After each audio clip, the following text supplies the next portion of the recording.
Welcome back, ladies and gentlemen, to Hard Knocks by Story Archives. I'm your host, Mario Busto, joined by my guest host once again, Christopher Romero. Chris, how you doing this week, man? Surviving as Dolphin fans should be. All right, I think it's time for Mario's monologue as we Let's get do it. into this episode 4. A somber note. We weren't avoiding doing this podcast. I know it seems like that. It's a specific timing of this. And the haters, Bills Mafia in particular, we know you guys hate us, with some respect, some without respect, vice versa. We feel the same way towards you, Bills Mafia. We can't escape Bills Mafia. My sister gave birth this week to my second niece, and Let's go. I'm going through in the hospital. It's Sunday, and the baby's obviously going to be a football fan because it was born right before the game of the week, in my opinion, which was Bills Chiefs. And I said to the guy, I'm like, he's like, "Oh, who are you rooting for, Chiefs or Bills?" And I'm like, honestly, I'm probably going for I don't know who I'm going for this week because I don't like playing the Bills very often unless we're playing them at home. And I'm sure they feel the same way. And the Chiefs, I want to have the 1 seed. And the Dolphins this week had the opportunity to get the number 1 seed in the AFC. Determine their destiny, so to speak. And it's not dead yet, but it does get a lot difficult now because here's the thing. We're scarred. We're scarred Dolphin fans because our whole life we've had a crappy culture here that McDaniel has changed for the better. Okay, Yes. guys like Tyreek have changed it for the better. Okay, I'm hoping Jalen Ramsey grabs this defense by the horns because I was listening to McDaniel's press conference. We're going to talk a little bit about the contrasting things between the things that we see in Hard Knocks and what I'm hearing in the press conference. And I'm not a sports reporter. I'm a sports fan who knows a bit about football, who knows a bit about a lot of sports. But McDaniel, the show, let me just start with this, Chris, and we'll get into it from here because we'll cut the monologue short a little bit. But the Hard Knocks made you want to believe that the Dolphins had a bad week in practice. That was the tone of the episode. Practice was not good. They isolated on a speech from McDaniel that he was speaking negatively about their energy in practice. You saw the body language of the players, and it looked altogether like they had a bad week in practice, culminating with all of our injuries that we have right now. Okay, Jerome Baker, Javon Holland, now Connor Williams, ACL out, Tyreek day-to-day, Robert Hunt probably not playing Sunday, and way more. Jalen Phillips, there's loads. Oh, Teron Armstead, we're loaded with injuries right now. Duke Riley has the opportunity to lead that defense as the middle linebacker, coming in for Jerome Baker. Our 2 communicators on the defense, according to McDaniel and according to a lot of people, are Jerome Baker and Javon Holland. Both are out. Okay. Hard Knocks showed a bad, mediocre practice, according to the story they were trying to tell. That could be completely deceiving. The camera's deceiving. It's the biggest liar. Okay. Correct. McDaniel in the press conference after the Titans game said we had a week of great practice. Okay. But he also noticeably said that he noticed on the defensive side there were a lot of miscommunications at the end in that because we were up by 14 with less than 4 minutes to go in the game. Okay. We blow that in a horrible, horrible way. Gut-wrenching for Fins fans, gut-wrenching for the Dolphins players, gut-wrenching for the guys who laid down the sod on the field because that was my favorite part of the episode. And it seems like if the communication was wrong, then whoever's replacing Javon Holland and Jerome Baker, Duke Riley and Elliott, right? Mm-hmm. Then we were lacking from a leadership position there because you did see moments where leadership was trying to take toll or take control. For example, Jalen Ramsey going up to Bradley Chubb after that boneheaded mistake, because it's a mistake. Whether I love Bradley Chubb or not, it was a stupid mistake that gave him a first down that led to 7 points. Okay, that Yes. changes the game. And I'm a firm believer that no play necessarily determines the outcome of a game. But that play right there was completely self-inflicted. That was a wound that was completely self-inflicted. And he knows it. I'm sure he's worth. It's Thursday right now, Thursday night. I'm sure he knows it. Dude's a competitor like anyone else. So, what will really what's really the test out of this is this the same Dolphins team as last year that we ran off a string of 5 straight losses, or are we going to bounce back? Are we a championship type team? Because championship teams bounce back from ugly losses to mediocre teams. And the Titans, they're not mediocre because they have a great head coach who always has them competing. But is this Dolphins team going to bounce back from it and whoop that Jets ass this week and make Gary Vaynerchuk cry? I love you, Gary V. And humble Zach Wilson again? Yeah. Or are we going to run into another scenario where we lose this Jets game and then we got the Ravens at Baltimore, Cowboys at home, Bills at home? And let me tell you, you lose to the Jets, you could potentially be going into week 17 versus the Bills, playing for the AFC East top to win the AFC East. Yeah. Anyways, all right. Chris, I mean, I know I left you with a lot there, bro. No, yeah. Initial thoughts, at least. Hit it on the head of what we're currently facing. I feel like it is what it is. If anybody wants to rewind and just listen to Mario say that one more time, it is what it is. I was gonna say Mario, the Mario Dolphins. That's what I was gonna say. The Miami Dolphins, right? The Miami Dolphins. I was at the game. I was at the game. I was at the game. The energy was electric. It was a great primetime game. Which, another thing, why does Miami continue to fail on primetime? That's a whole other conversation. But anyways, to go back to your point, we had a chance. Mm-hmm. It started off ugly. It is that the hangover of the bad practices or practice, however Hard Knocks wants to edit it that way. We'll see. Because even Tua was having a bad game. I mean, excuse me, a bad practice, and he said, "I'm just not hitting it." And he came back. You know, Hard Knocks is really good at that. Great, awesome. We went to the game, dealt with injuries, and you're right. I'm just gonna highlight that the Bradley Chubb penalty it was a self-inflicted wound that just did not stop bleeding. Yeah. It did not stop bleeding.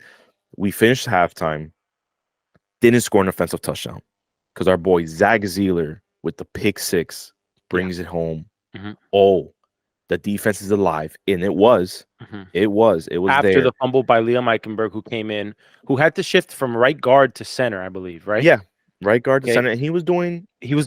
Good. Right. He was decent. We had just driven down the entire field, and got to about the 3-yard line before he bounced the ball off his ball sack, and look, there's hope for Liam. Liam's not a bad old lineman. It's just, dude, you're getting thrust into the position of, hey, move to center. These guys are always playing out of position, you know. Sorry, let me correct you real quick. Liam is a bad center tackle. He's a terrible center, and he was a decent guard. So it's like, I don't know how you say that. So it's like, and then Liam's also hurt, so he might not even be there. We had to sign a whole bunch of centers this week. Who did we sign this week, Chris? We signed center Douglas, forgot his first name, and then we signed Matt Shurka. I'm sure you remember him. He was in the team, I believe, 2 years ago. But it looks like Douglas, which was a former Jet, 6'6", 320. Well, he's gonna have to face against Quinnen Williams this week, right? So that should be interesting for Tua. We need the run game to be on fire this week, but we're not getting into the nitty gritty of football strategy here. We're talking about the story of the Dolphins. So the story opens up on McDaniel's. No, let's not go there. Let's not go. Oh, let's not go there. Let's not go to Father Time yet right now.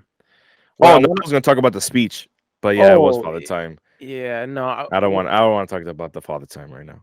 No, I want to talk about the fact that this team has lost almost every primetime game I can think of. Okay. And we did beat the Jets on Black Friday, but I almost don't count the Jets, even though now the Jets are bouncing off of a 300-yard performance from Zach Wilson, who's coming back refreshed, rejuvenated. We'll see what happens. We have a decimated team right now with injuries.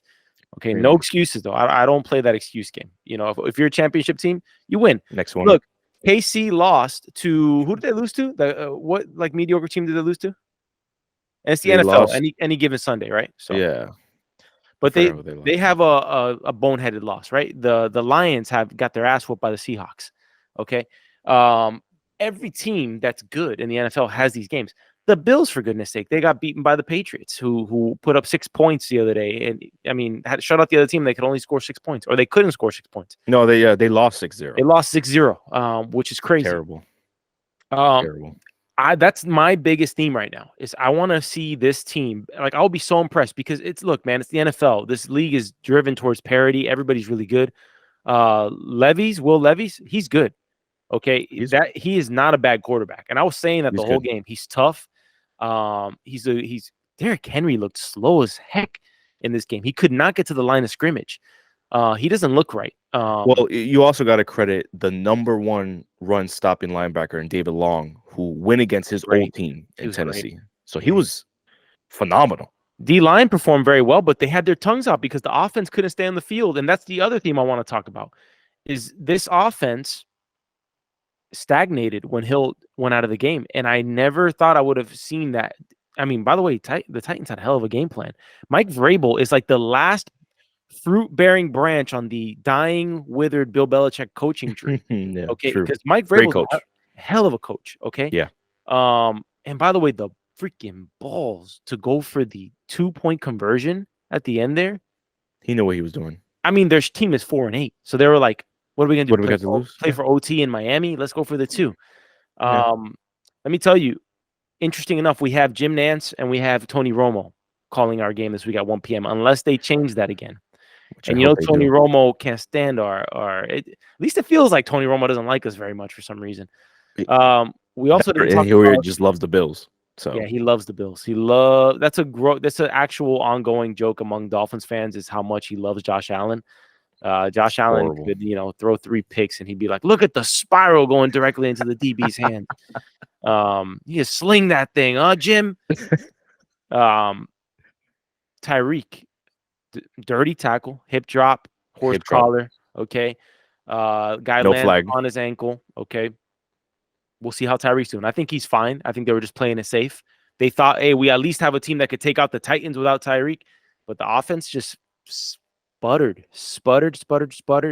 and it just felt like we couldn't get it going. And then I'm a big body language guy. I'm superstitious, like Mostert is, in terms of, like, he says, "Man, I'm superstitious with this." I don't know why.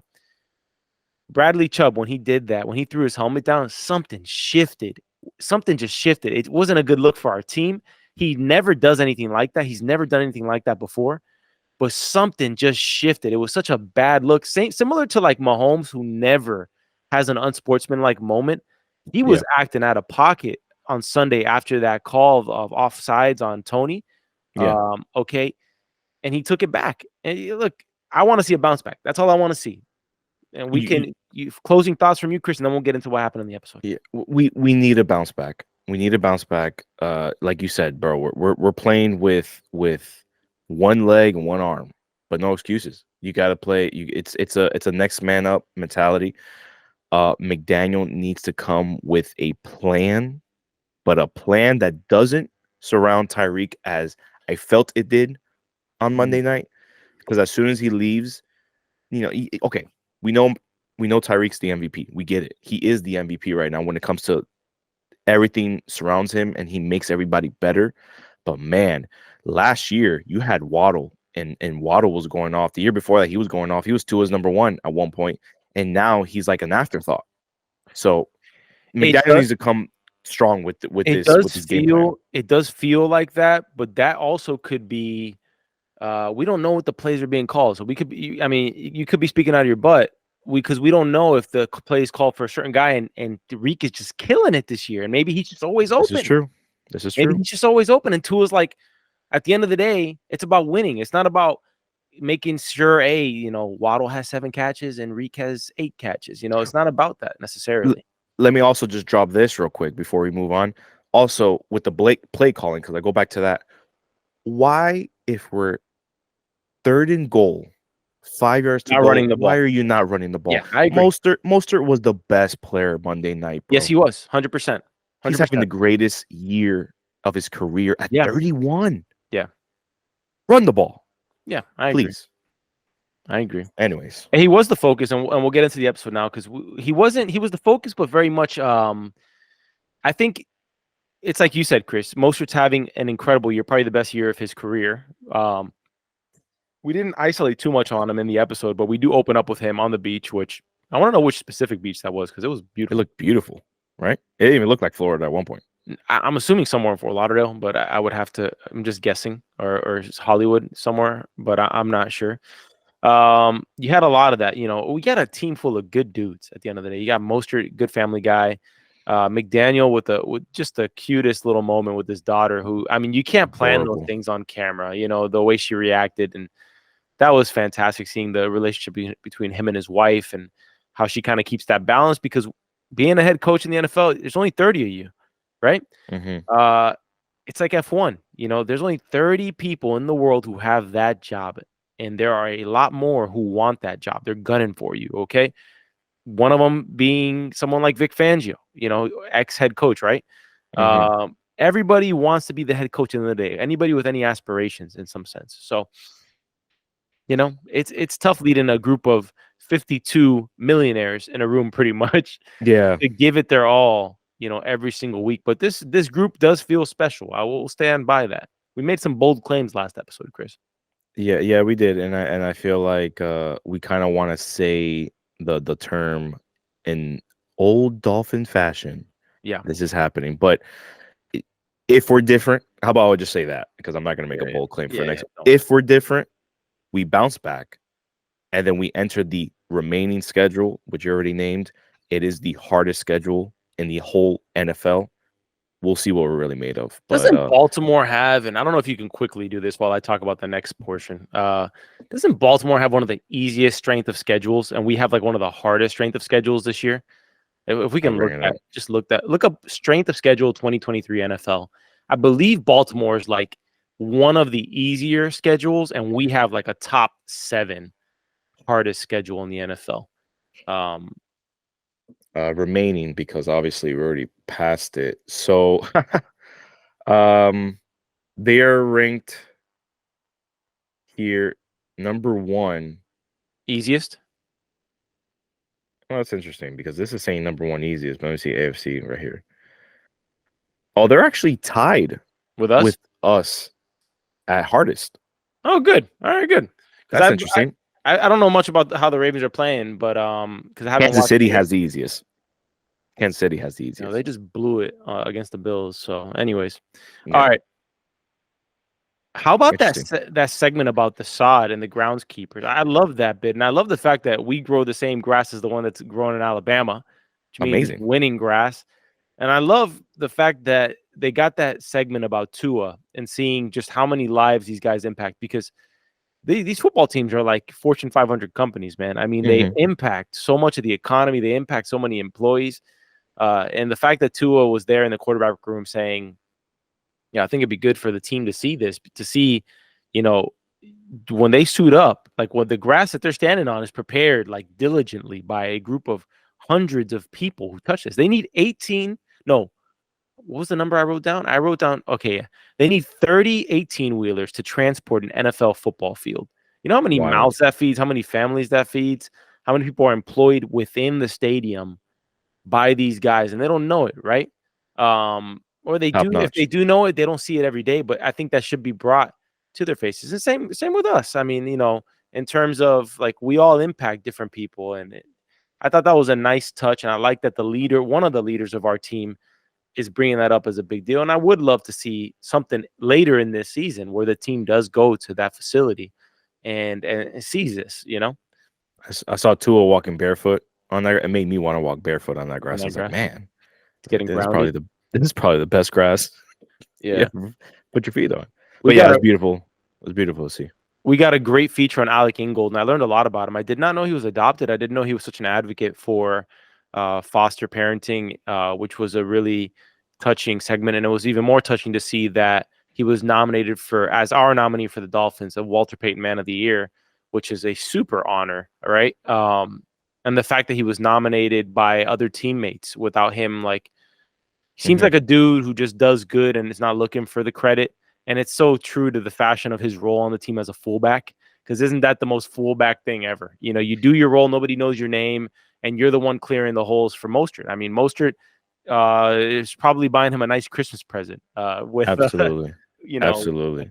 with the lanes that he's opening up for him, right? Yeah. Ingold's one of our captains. He's one of the first signings that McDaniels ever wanted when he first got here because Ingold was coming off a torn ACL playing for the Raiders. Mhm. He got him in. He's a locker room guy. He's a captain. The way you hear him speak, the way you hear him talk to people, It's a leader, he's a leader and he's an athlete. Because what do we see him do? freaking hurdled.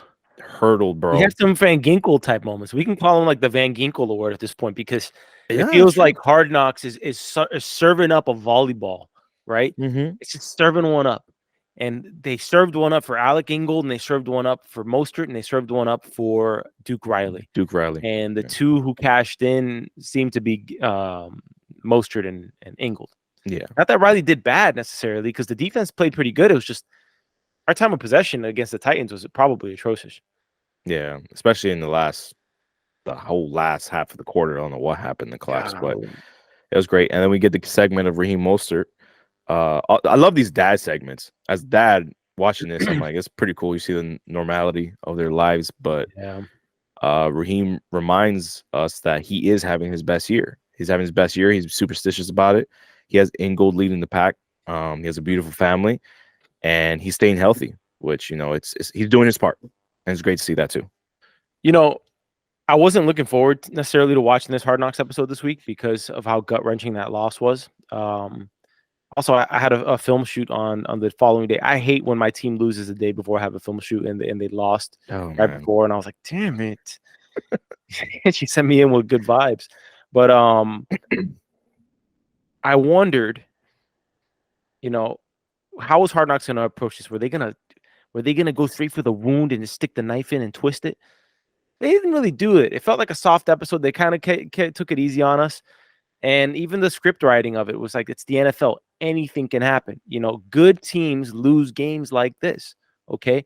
The thing is that we're just traumatized as Dolphin fans of seeing losses like this just avalanche into something much worse.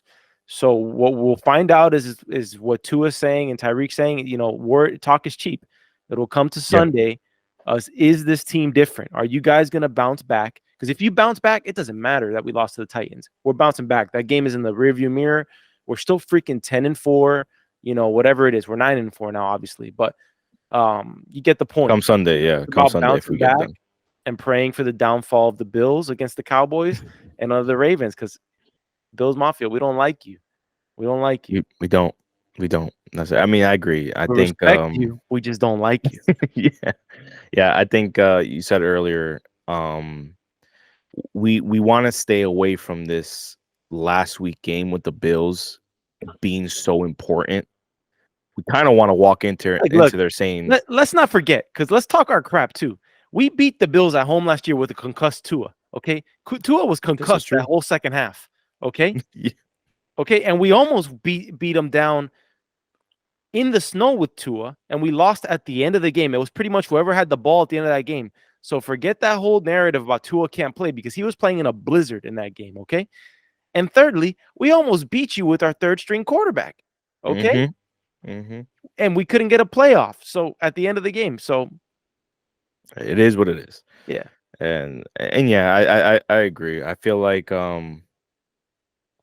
we're McDaniel talked about it all year, and especially you heard it when he in the previous Hard Knocks episodes. You can't get to the goal without going through adversity. 100%. I love that, Chris.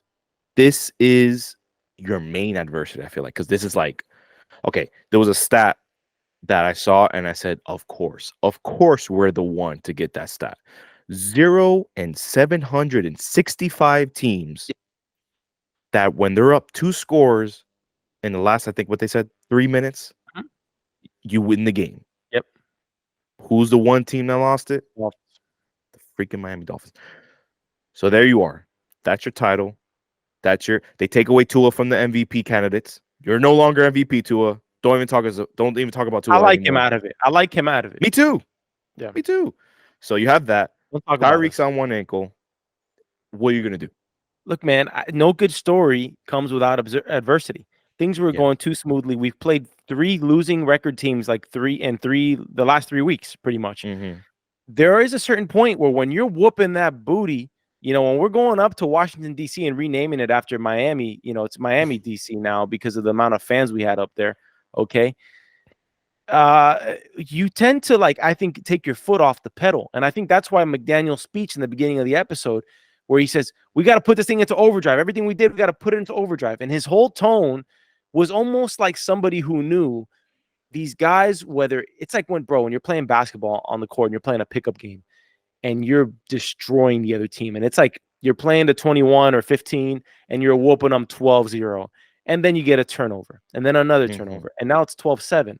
And now you notice your other three teammates are kind of like, their foot's off the pedal a little bit, kind of subconsciously. Nice. And you took your foot off the pedal. That's, I think, what he saw in the team. At least that's what it felt like to me. And the thing I appreciate about McDaniel, and I wrote it in my notes when I was watching the episode, is he so much feels like a guy who understands the moment. He lives in the present and he keeps it real. I mean, he told his guys, hey, you get stiff armed by Derrick Henry, you will go viral. Like, he talks his crap and he says like what it is. He told Tyreek in the last episode before this one, he said Tua threw that ball. He said that's to make you even more famous. That ball that he had to readjust. He says that made you go viral. So he kind of talks to these guys in their language too, because so much about professional sports is the fact that you have such a limited career, right? You're usually retiring before you turn 40, at least from the game. And then you got to get your second career and figure that out.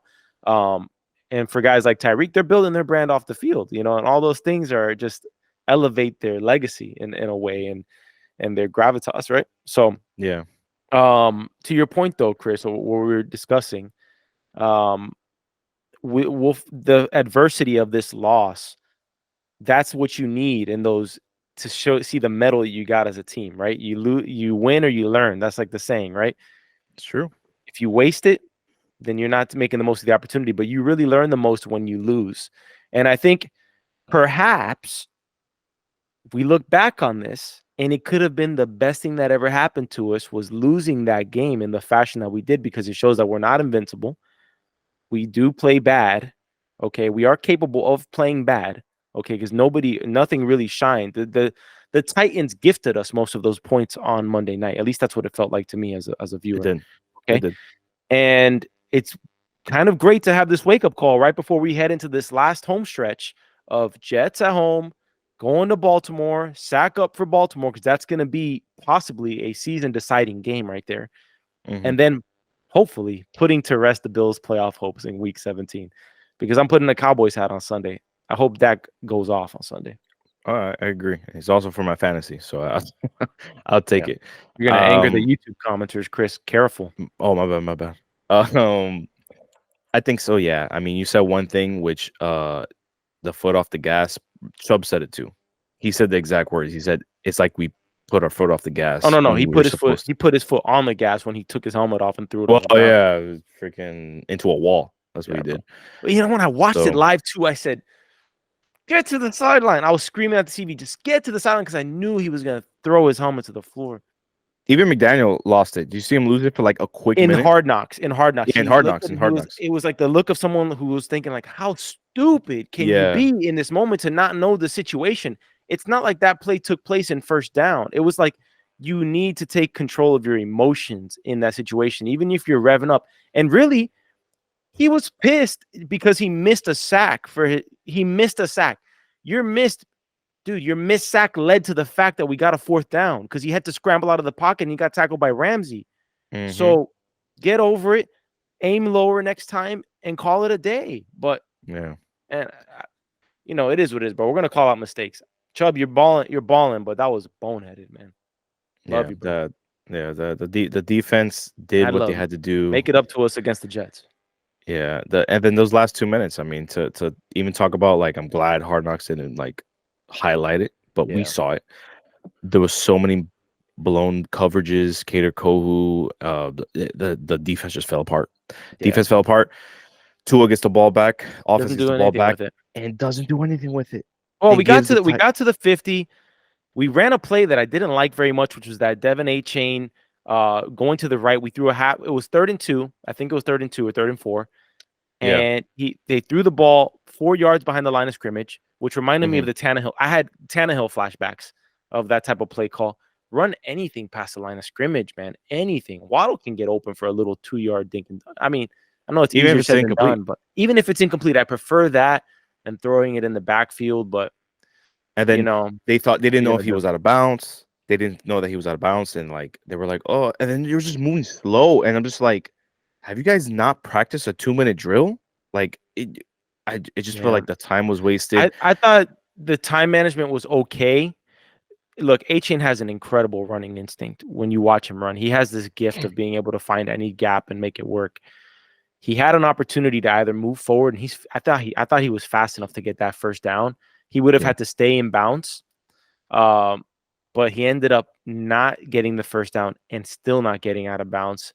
And then bad timeout management by McDaniel again. We're getting too loosey goosey with those timeouts, and we had only one. So that comes back to bite you when you can't put a team away. When you let a team like the Titans stick around like that, and then they do the miraculous, right? Or they put up 14 in less than 4 minutes. You know, it's just fair to it them. hurts. It's an ugly one. Yeah, You just got to put it behind you, and it's gonna sting. It leaves a bad taste in your mouth. Everything under the sun. So, yeah. all That's right, where we leave off. So that's where we leave off. I hope Hard Knocks is a joyful one into next week, and then it's like super epic because we're gearing up against the Ravens. Which, by the way, Lamar, not the greatest close game quarterback, right? I think his his winning drive numbers are not fantastic. they're not fantastic, but that team is doing so well, obviously because of coaching and that defense. Boy, that defense. Oh, Harbaugh's always going to have his guys playing tough, but I do Yeah. think it'll be a fun game because a lot of Dolphins fans were clamoring for Lamar Jackson to get traded for Tua at a certain point, right? To go after Lamar when he was holding out, right? Yeah. Did he get that contract by the way, or is he still holding out? Oh, he got it. He got it. I don't keep like sometimes I forget about like the Yeah, details of he all got it. He got it before the season started. Of that. But there was a lot of people clamoring for that, and I know Tua hears that. course. So, by the way, my favorite game that I go back to when times are down and sad, I go back to that Ravens game where we were down like what 28-7 in the half, Yeah, something crazy like that, probably more. and ending the game with pretty much 21 unanswered, or actually no 28 unanswered, and we beat them. Hmm. With that Waddle touchdown in the end zone. That was a fun game last year. So they're gonna want revenge on us, and we're fighting to pretty much. We hope that they lose this week, right? So that we can get them. Do we play the Cowboys the week after? So We play the Cowboys week after Jets, and then we go to Baltimore. Play Cowboys on Christmas Eve, So we Sunday. need we need Baltimore to lose one of these games between the next 2 weeks, so that when we play them, we have the tiebreaker on them. Yeah, And we need the Chiefs to lose one more game as well. yeah, And we need the Bills to just always lose. So yeah, yeah. for sure. All right. Thank you all for tuning in this week. We hope you enjoyed this episode of Hard Knocks, commentated by Story Archives here. We hope you're having fun with us. It was a sad week for Dolphin fans, but there's worse things in life, and we're blessed to have a competing team. I mean, I'm not crying. We're 9-4, so I love it. Moving on to next week, We're Dolphins here versus for it. Jets, 1 p.m. Tony Romo, join the bandwagon. Stop with the Josh Allen pandering. You know what? He's gonna be conflicted, right? Because it's Cowboy. No, why wouldn't they put Tony Romo on the Cowboys Bills broadcast? Is that a Fox game? It has to be a Fox. There has to be a Fox game, and it's he probably just didn't want it. He probably did it. He was his love. He would have been so conflicted. He would have Yeah, been like, "How do I go against my?" yeah, because he would have done it. He would have gone against the Cowboys, right? Would have done it. Yeah. But I'm with Dak and all of his. Here we go. Here I we love it. go. Love it. All right. Love it. Thank you all for tuning in.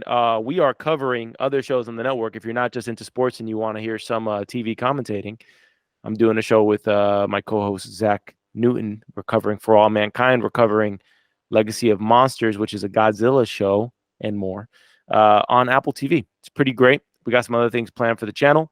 Some shows coming up in January. We're doing Masters of the Air, which is a World War II film that's following up on. Oh God, what's the name of? Man, I'm blanking on the name. Brothers. What is the World War II? Band of Brothers. Band of Brothers here. It's following that up. So yeah, join us on the Soapbox Network. Subscribe to the Story Archives show.